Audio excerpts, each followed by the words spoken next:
అది ఉదయం పూట. ఆర్మీ ఆఫీసర్ శాలినీ కుమారి వాళ్ళమ్మ సరోజాదేవి రోజూలాగే రోడ్డు పక్కన తన పాత బండి మీద పూలదండలు అమ్ముకుంటోంది. ఆమె ముఖం అలసిపోయింది. కానీ ఈరోజు ఏమైనా సంపాదిస్తే ఇంట్లో పొయ్యి వెలుగుతుందనే ఆశ ఆమె కళ్లలో కనిపిస్తోంది. ఇంతలో ఒక జీపు వేగంగా వచ్చి అక్కడ ఆగింది. దానిలో నుంచి ఇన్స్పెక్టర్ రాహుల్ సింగ్ దిగాడు. అతని నడకలో పొగరు, ముఖంలో గర్వం స్పష్టంగా కనిపిస్తున్నాయి. అతను బండి దగ్గరికి వచ్చి గట్టిగా అరిచాడు. ఏయ్ ముసల్దానా, ఎవరినడిగి ఇక్కడ బండి పెట్టావు? ఈ రోడ్డేమైనా మీ అయ్య జాగీరా? ఇక్కడ పూలదండలు అమ్ముకోవాలంటే వెంటనే ఓ 500 బయటకు తీ. డబ్బులివ్వకుండా ఇక్కడ బండి పెట్టడానికి వీల్లేదు. సరోజాదేవి కంగారు పడిపోయింది. చేతులు జోడించి నెమ్మదిగా అంది, అయ్యా, ఇప్పుడే బండి పెట్టానండి. ఇంకా ఒక్క దండ కూడా అమ్ముడుపోలేదు. నా దగ్గర డబ్బులు ఎక్కడి ఉంటాయి? మీరు సాయంత్రం రండి, అప్పుడు నేను సంపాదించిన దాంట్లో నుంచి ఇస్తాను. ప్రస్తుతానికి నా దగ్గర నిజంగా ఏమీ లేవు. అది వినగానే ఇన్స్పెక్టర్ ముఖం కోపంతో ఎర్రబడింది. అతను ఆమె వైపు తీక్షణంగా చూస్తూ, ఏం మాట్లాడుతున్నావు? డబ్బుల్లేనప్పుడు ఇక్కడ బండి పెట్టే ధైర్యం నీకెలా వచ్చింది? నా అనుమతి లేకుండా ఇక్కడ చీమైనా కుట్టదు. అలాంటిది నువ్వు బండి పెట్టేవా? నీ సంగతి ఇప్పుడే చెప్తా అని అంటూనే ఇన్స్పెక్టర్ ఉన్నట్టుండి బండిని గట్టిగా ఒక తన్ను తన్నాడు. ఆ దెబ్బకి బండి అదురుతూ తలకిందులుగా పడిపోయింది. అందంగా అల్లిన దండలన్నీ చిందరవందరగా రోడ్డు మీద పడిపోయాయి. ఆ శబ్దానికి చుట్టుపక్కల వాళ్లు ఉలిక్కిపడి చూడటం మొదలుపెట్టారు. నెమ్మదిగా జనం గుమిగూడారు.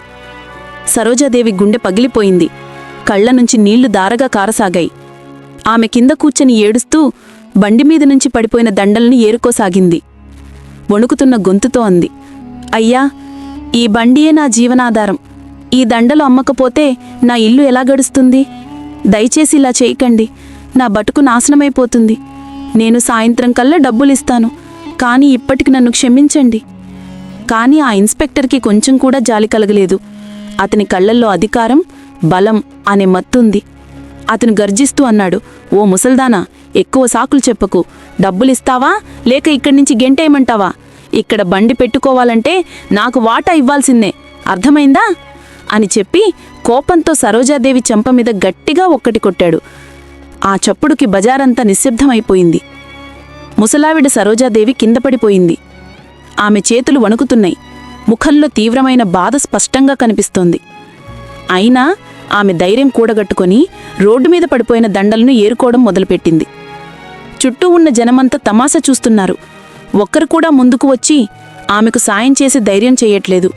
ఇన్స్పెక్టర్కి వ్యతిరేకంగా మాట్లాడితే ఎక్కడ తమ మీదకే ముప్పొస్తుందో అని అందరికీ భయం. కానీ ఆ గుంపులో అమిత్ అనే ఒక కుర్రాడున్నాడు. అతను జరుగుతున్నదంతా సైలెంట్గా తన మొబైల్లో రికార్డ్ చేస్తున్నాడు. అతని కళ్లలో కోపం ఉంది. కానీ ఒక్కడే ఇన్స్పెక్టర్ని ఎదుర్కోవడం కష్టమని అతనికి తెలుసు. అందుకే సాక్ష్యం సంపాదించాలని నిర్ణయించుకున్నాడు. సరోజాదేవి ఏడుస్తూ మనసులో అనుకుంటుంది, ఈరోజు నా కూతురు ఇక్కడ ఉండుంటే ఎంత బావుండేది. అది దేశ సరిహద్దుల్లో సేవ చేస్తుంది. కానీ ఇక్కడ నాకు అన్యాయం జరుగుతోంది. తన తల్లి ఎలాంటి పరిస్థితుల్లో బతుకుతుందో దానికేం తెలుసు? ఆమె కళ్ల నుంచి నీళ్లు ఆగకుండా వస్తున్నాయి. ఆమె తడబడుతున్న అడుగులతో బండిని ఎలాగోలా నిలబెట్టి విరిగిపోయిన మనసుతో ఇంటిదారి పట్టింది. మరోవైపు ఇన్స్పెక్టర్ రాహుల్ సింగ్ గుంపువైపు తీక్షణంగా చూస్తూ అరిచాడు, ఏం చూస్తున్నారందరూ? తమాషా అయిపోయిందా? వెళ్ళండి, మీ పనులు మీరు చూసుకోండి. ఇక్కడ ఎవరూ నాకు ఎదురు మాట్లాడడానికి వీల్లేదు, అర్థమైందా? అని చెప్పి తన జీపులో కూర్చొని దుమ్ము రేపుకుంటూ అక్కడ్నుంచి వెళ్ళిపోయాడు. జనం నెమ్మదిగా చెదిరిపోసాగారు. కానీ అమిత్ రక్తం మరిగిపోతోంది. అతను ఆ రోజు సాయంత్రమే ఇంటికెళ్ళి ఆ వీడియోని సోషల్ మీడియాలో అప్లోడ్ చేశాడు. దాని కింద ఇలా రాశాడు, ఈ ముసలమ్మ రోడ్డు మీద పూలదండలు అమ్ముకొని పొట్టపోసుకుంటోంది.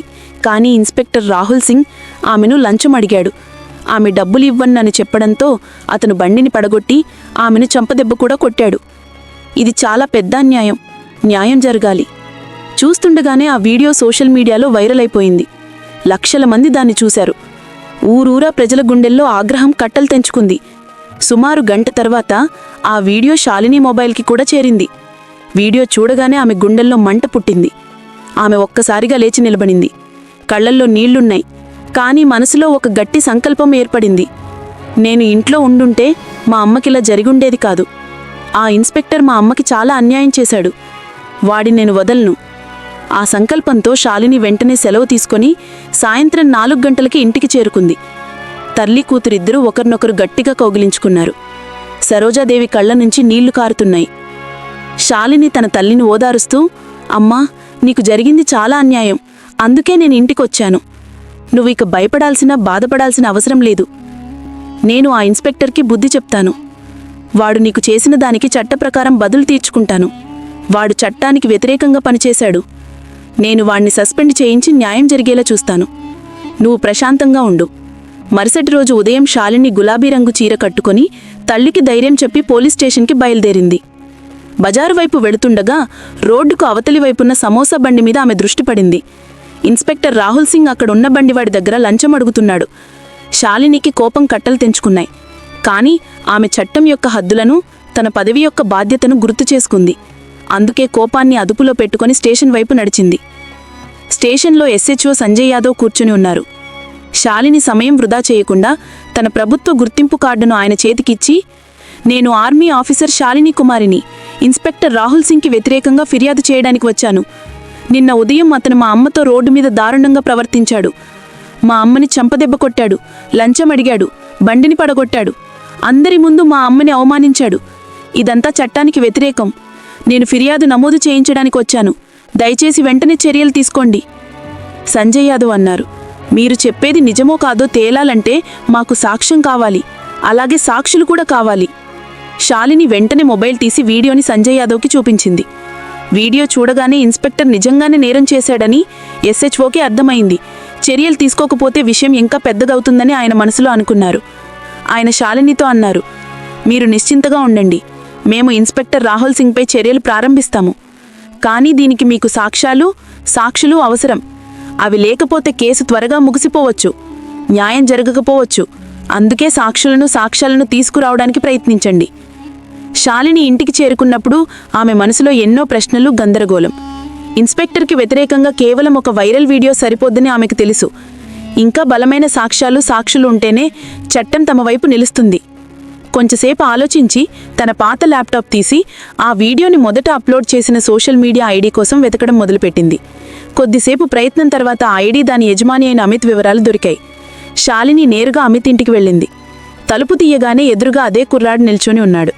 అతను శాలిని చూడగానే అన్నాడు, అక్క, ఈ వీడియో నేనే అప్లోడ్ చేశాను. నిన్న నేను చూసిన దానికి నా రక్తం మరిగిపోయింది. నాకు చాలా బాధేసి నిజాన్ని అందరి ముందు పెట్టడానికి రికార్డింగ్ పెట్టాను. నా ఉద్దేశం ఎవరిని అవమానించడం కాదు, కేవలం నిజాన్ని బయట పెట్టడమే. శాలిని అతని మాటలను అడ్డుపడి భావోద్వేగంతో అంది, నువ్వు చేసింది 100% సరైన పని. ఈ వీడియో వైరల్ అవ్వకపోయుంటే నాకు ఈ విషయం తెలిసేదే కాదు. కానీ ఇప్పుడు నాకు నీ సహాయం ఇంకా ఎక్కువ అవసరం. నువ్వు నా కోసం సాక్షిగా వస్తావా? ఇంకా దయచేసి అసలు రికార్డింగ్ నాకివ్వు. ఆ ఇన్స్పెక్టర్కి శిక్ష పడేలా చేయడానికి నాకు ఈ సాక్ష్యం కావాలి. అమిత్ ఏమాత్రం సంకోచించకుండా ఒప్పుకున్నాడు. అతను గంభీరమైన స్వరంతో అన్నాడు, సరే అక్క, నేను సిద్ధంగా ఉన్నాను. నేను ఏం చెయ్యాలో చెప్పండి. శాలిని అతన్ని తనతో పాటు తీసుకొని ఇద్దరూ బజారు వైపు బయలుదేరారు. బజారుకు చేరుకునగానే ఇన్స్పెక్టర్ రాహుల్ సింగ్ ఈసారి ఒక పళ్ల దుకాణం వాడి దగ్గర బహిరంగంగా లంచం అడుగుతూ కనిపించాడు. శాలిని అమిత్ వైపు చూసి మెల్లగా అంది, ఇదే సరైన అవకాశం. మనం మళ్లీ సాక్ష్యం సేకరించాలి. అమిత్ తల ఊపి సైలెంట్గా తన మొబైల్లో ఇన్స్పెక్టర్ చేస్తున్న పనిని రికార్డ్ చేయడం మొదలుపెట్టాడు. కొద్దిసేపు ఇద్దరూ అక్కడే నిలబడి మొత్తం దృశ్యాన్ని బంధించారు. తనకి వ్యతిరేకంగా సాక్ష్యాలు సేకరిస్తున్నారని ఇన్స్పెక్టర్ రాహుల్ సింగ్కి కొంచెం కూడా ఊహలేదు. అతను తన పొగరులో మునిగిపోయి ఉన్నాడు. అదే అతను చేసిన పెద్ద తప్పు. రికార్డింగ్ పూర్తవగానే శాలిని, అమిత్ సైలెంట్గా అక్కడి నుంచి వెళ్ళిపోయారు. ఇప్పుడు వాళ్ళ దగ్గర 2 బలమైన సాక్ష్యాలున్నాయి. మొదటిది వైరల్ అయిన రికార్డింగ్, రెండవది అప్పుడే తీసిన వీడియో. ఈరోజు ఆ ఇన్స్పెక్టర్ జీవితంలో ఒక పెద్ద మలుపు కాబోతోందని శాలినికి తెలుసు. ఇద్దరూ నేరుగా స్టేషన్కి వెళ్లి SHO సంజయ్ యాదవ్కి మొబైల్లో సాక్ష్యాలు చూపించారు. అమిత్ కూడా సాక్ష్యం చెప్పడానికి ఒప్పుకున్నాడు. SHO గంభీరంగా అన్నారు, ఇక మీరు ఎలాంటి చింత పడనవసరం లేదు. సాక్ష్యము, సాక్షి ఇద్దరూ మన దగ్గరున్నారు. నేను ఈ విషయాన్ని వెంటనే SP గారి దృష్టికి తీసుకెళ్తాను. ఆయన వెంటనే రికార్డింగ్లన్నీ కాపీ చేయించి ఒక నివేదిక తయారు చేసి పై అధికారులకు పంపారు. కాసేపటి తర్వాత SP ఆ వీడియోను చూసి కోపంతో ఊగిపోయారు. ఆయన కుర్చీలో నుంచి లేచి గట్టిగా అన్నారు, మన జిల్లాలో ఇలాంటి ఇన్స్పెక్టర్లు పనిచేస్తుంటే మనకు కనీసం సమాచారం కూడా లేదా? ఇది పోలీస్ యూనిఫామ్కే ఒక మచ్చ. ఇలాంటి అధికారికి వ్యవస్థలో ఉండే అర్హతే లేదు. ఇది నేరుగా నేరం. రాహుల్ సింగ్ ఇక తప్పించుకోలేడు. అతని మీద కఠిన చర్యలు తీసుకుంటాం. సరోజాదేవి, శాలిని కళ్లల్లో మొదటిసారి ప్రశాంతత కనిపించింది. న్యాయం దొరికే మార్గం కష్టమైనదే అయినా అసాధ్యం కాదని వాళ్ళకిప్పుడు నమ్మకం కలిగింది. ఎస్పీ ఆఫీసులో వాతావరణం గంభీరంగా ఉంది. ఎస్పీ గారి కళ్లల్లో కోపం, దృఢ నిశ్చయం స్పష్టంగా కనిపిస్తున్నాయి. ఆయన తన సిబ్బందిని పిలిచి ఆదేశించారు. ఇన్స్పెక్టర్ రాహుల్ సింగ్కి వ్యతిరేకంగా మన దగ్గర బలమైన సాక్ష్యాలున్నాయి. సాక్షి కూడా ఉన్నాడు. ఈ వీడియో వైరలై లక్షల మందికి చేరింది. ఇక ఈ కేసును తొక్కిపెట్టడం అసాధ్యం. వెంటనే సస్పెన్షన్ నడవడికలు ప్రారంభించండి. అతనిపై డిపార్ట్మెంటల్ విచారణకు ఆదేశించండి. ఎస్పీ ఆదేశాల మేరకు ముందుగా రాహుల్ సింగ్ సస్పెన్షన్ ఉత్తర్వును సిద్ధం చేశారు. ఈ చర్య పూర్తిగా చట్టబద్ధంగా ఉండేందుకు ఆ ఉత్తర్వును జిల్లా కలెక్టర్కి, పోలీస్ హెడ్ క్వార్టర్స్కి కూడా పంపారు. దానితో పాటు లంచం తీసుకోవడం, అధికారాన్ని దుర్వినియోగం చేశాడని నిరూపించబడిందని ఎస్పీ అవినీతి నిరోధక శాఖకు కూడా సమాచారం అందించారు.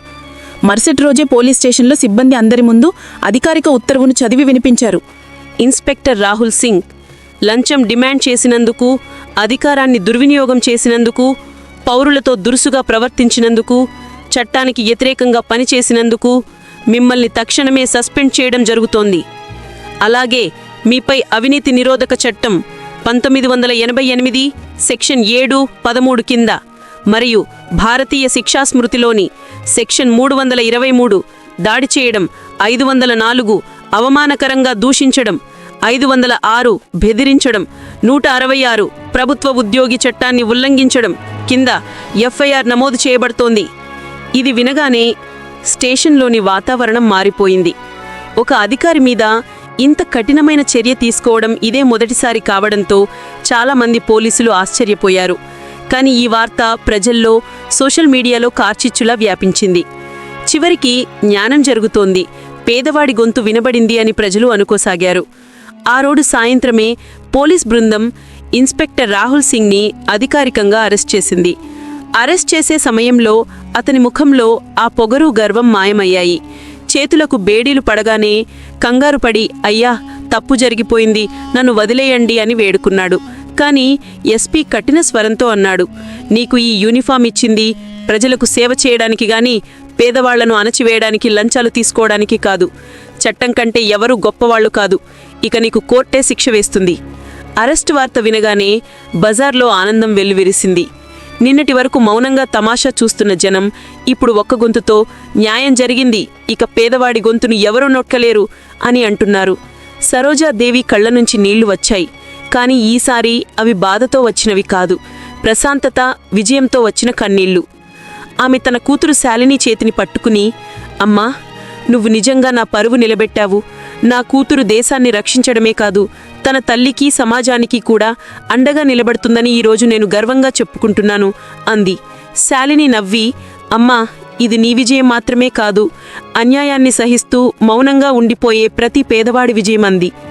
కొన్ని రోజుల తర్వాత కేసు కోర్టుకు వచ్చింది. సాక్ష్యాలు, సాక్షులు బలంగా ఉండటం, వైరల్ వీడియో కేసును ప్రజల దృష్టిలో పారదర్శకంగా మార్చడంతో కోర్టు విచారణ జరిపి ఇలా తీర్పు చెప్పింది. ఇన్స్పెక్టర్ రాహుల్ సింగ్ చట్టాన్ని తీవ్రంగా ఉల్లంఘించాడు. లంచం తీసుకోవడం, పౌరులతో అమానవీయంగా ప్రవర్తించడం, అధికారాన్ని దుర్వినియోగం చేయడం ఏ గవర్నమెంట్ ఉద్యోగికైనా తీవ్రమైన నేరం. అందువల్ల కోర్టు ఇతన్ని దోషిగా నిర్ధారించి కఠిన శిక్ష విధిస్తోంది. తీర్పు ప్రకారం రాహుల్ సింగ్కి 5 సంవత్సరాల జైలు శిక్ష, భారీ జరిమానా విధించారు. దానితో పాటు అతని ఉద్యోగాన్ని శాశ్వతంగా రద్దు చేశారు. ఈ వార్త నగరమంతా మారుమ్రోగింది. అన్యాయం చేసినవాడు ఇప్పుడు జైల్లో ఉన్నాడు. ఇంతకుముందు మౌనంగా ఉన్న బజార్ జనం ఇప్పుడు సరోజాదేవి దగ్గరకు వచ్చి క్షమాపణలు చెబుతూ, అమ్మా, మేము భయంతో మౌనంగా ఉన్నాం, కానీ ఇప్పుడు మాకు కూడా ధైర్యం వచ్చింది. నిజం, సాక్ష్యం మనవైపు ఉంటే న్యాయం తప్పక గెలుస్తుందని మీరు, మీ కూతురు మాకు నేర్పించారు అని అన్నారు. సరోజాదేవి నవ్వి, ఇక ఏ పేదవాడు ఒంటరి కాడనేదే నాకు అతిపెద్ద విజయం అన్నారు. శాలిని గుంపు వైపు చూసి దృఢస్వరంతో చెప్పింది, గుర్తుంచుకోండి, చట్టాన్ని గౌరవించండి, అవినీతికి వ్యతిరేకంగా ఎప్పుడూ గొంతు విప్పండి. మనమందరం కలిసి నిలబడితే ఏ శక్తి మనల్ని అణచివేయలేదు. న్యాయం గెలిచింది. ఈ కథ ఒక ఉదాహరణగా నిలిచిపోయింది. నిజం, సాక్ష్యం, ధైర్యం కలిసి ఉన్నప్పుడు ఎంతటి శక్తివంతుడైనా చట్టం నుంచి తప్పించుకోలేడని ఇది నిరూపించింది. మిత్రులారా, మీకు ఈ కథ నచ్చినట్లయితే లైక్ చేయడం అస్సలు మర్చిపోకండి. వీలైనంత మందికి షేర్ చేయండి. మా ఛానల్ని తప్పకుండా సబ్స్క్రైబ్ చేసుకోండి. ఎందుకంటే ఇక్కడ మీకు ఎప్పుడూ ఇలాంటి ఆసక్తికరమైన, స్ఫూర్తిదాయకమైన కథలు లభిస్తాయి.